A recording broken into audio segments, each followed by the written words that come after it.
عزیز ناظرین السلام علیکم۔ آج میں آپ کو دوران سروس فوت ہونے والے ملازمین یا جو لوگ دوران سروس میڈیکل گراؤنڈ پہ ریٹائر ہوتے ہیں ان کے بے روزگار بچوں کو ملازمت کے حصول کا پروسیجر سمجھانے کی کوشش کروں گا۔ عام طور پہ دیکھا گیا ہے کہ جو لوگ دوران سروس فوت ہو جاتے ہیں یا میڈیکل گراؤنڈ پہ ریٹائر ہو جاتے ہیں ان کے بچوں کا کوئی پرسان حال نہیں ہوتا، لیکن قانون میں ان لوگوں کے لیے باقاعدہ ایک پروسیجر دیا گیا ہے۔ Punjab civil servant appointment and conditions of service rules 1974 میں اس کی مکمل وضاحت کر دی گئی اور اس کا پورا طریقہ کار بیان کر دیا گیا کہ ان لوگوں کو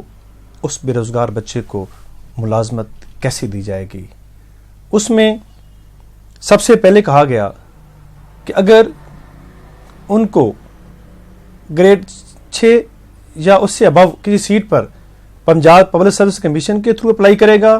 یا دیگر کسی سلیکشن کمیٹی کے تھرو اپلائی کرے گا تو اس کو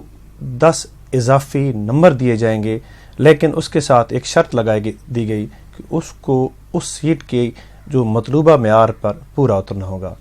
اسی طرح اگر کوئی بچہ گریڈ 1 تا گریڈ 11 تک بھرتی ہونا چاہتا ہے تو اس میں اس کو کافی ریلیکسیشن دی گئی ہے کہ وہ صرف اپنے والد کے ڈپارٹمنٹ میں بھرتی ہوگا اور اس کے لیے جو جتنی کوڈل فارمیلٹیز ہیں ان کو ریلیکس کر دیا جائے گا، لیکن وہاں بھی اس حد تک قدغن لگا دی گئی کہ اس کو اس متعلقہ جو پوسٹ ہے اس کے جو مطلوبہ کرائٹیریا ہے وہ پورا کرنا پڑے گا۔ لیکن نہایت افسوس سے کرنا پڑتا ہے ہمارے ملک میں اس پر عمل درآمد نہیں ہوتا اور اس قانون کو ٹرو لیٹر اینڈ اسپرٹ میں اپلائی نہیں کیا جاتا۔ اگر کر بھی دیا جاتا ہے تو میکسیمم ان بچوں کو کنٹریکٹ پہ بھرتی کیا جاتا ہے، ان کو ریگولر اپوائنٹ نہیں کیا جاتا۔ اس چیز کو کچھ ملازمین نے عدالت عالیہ لاہور میں ریٹ پٹیشن میں چیلنج کیا اور عدالت عالیہ لاہور نے اپنے متعدد فیصلہ جات میں قرار دیا کہ ان لوگوں کو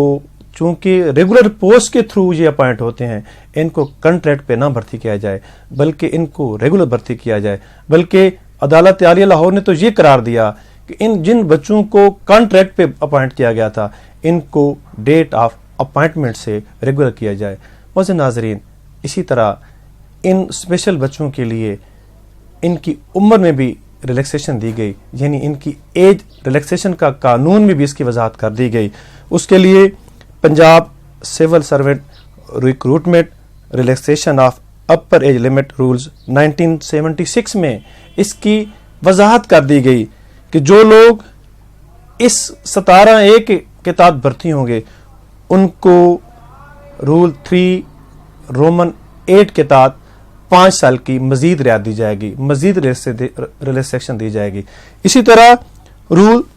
3(9) میں رومن 9 میں اس کی مزید وضاحت کر دی گئی اور اپوائنٹنگ اتھارٹی کو مزید پاور دی گئی کہ وہ ایسے بچوں کو 10 سال تک بھی عمر میں رعایت دے سکتے ہیں۔